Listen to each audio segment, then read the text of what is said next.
In today's video, we're talking about the subscription coffee for the month of June.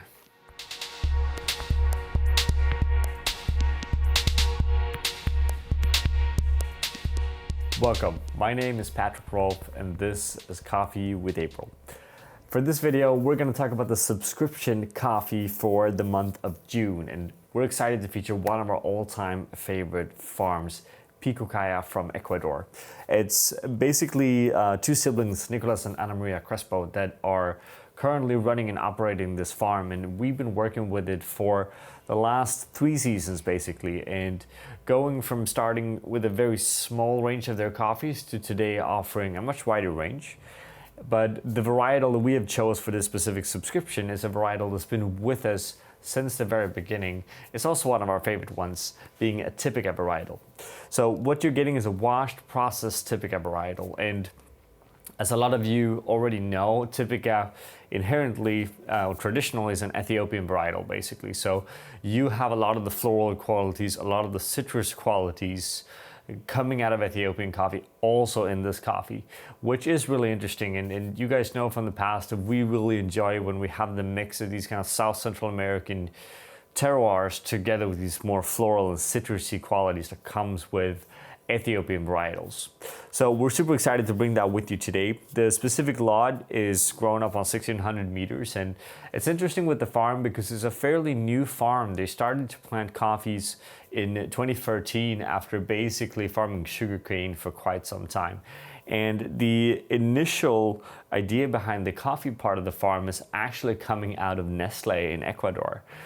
So it's a product that actually is born out of the Nestle institution, and today grew into what we believe to be one of the better farms in Ecuador. And we're really excited to share the coffees.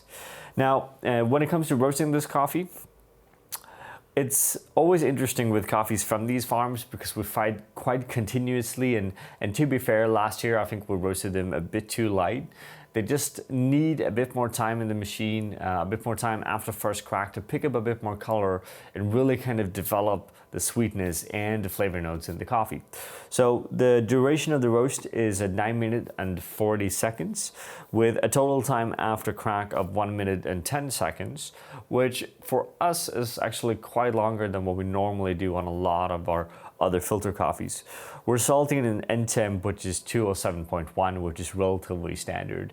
But the kind of stretching out part after first crack is just what allowing us to give that extra amount of color on the coffee, which is allowing us to get a better balanced, sweeter cup of coffee that is still very floral, quite acidic and quite vibrant. But the risk you're running here if you roast them a tiny bit too light is that you just have this kind of beanie quality, which we want to avoid, alongside obviously roasting it too dark, which is also not very enjoyable.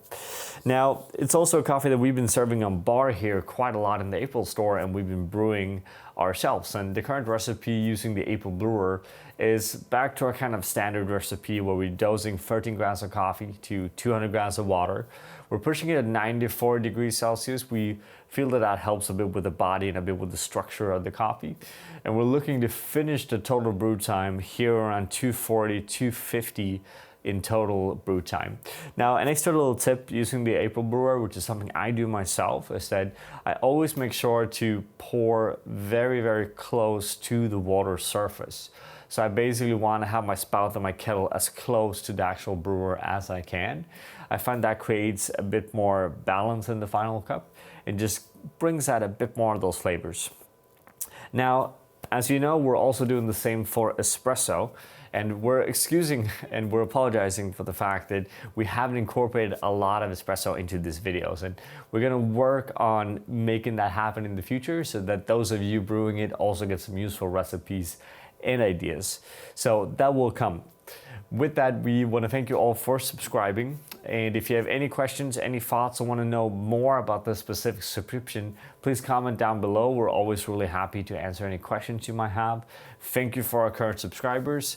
And if you have recommendations on how we can make these videos even better, let us know. We always want to do better. With that, I want to say thank you. Enjoy your day. We want to give a special thank you to all of our Patreon supporters. It's because of you that we are able to continue to make these videos. And we want you all to feel free to always come with suggestions and ideas on the content that you want to see, because we are doing this for you and because of you. Thank you from all of us here at April.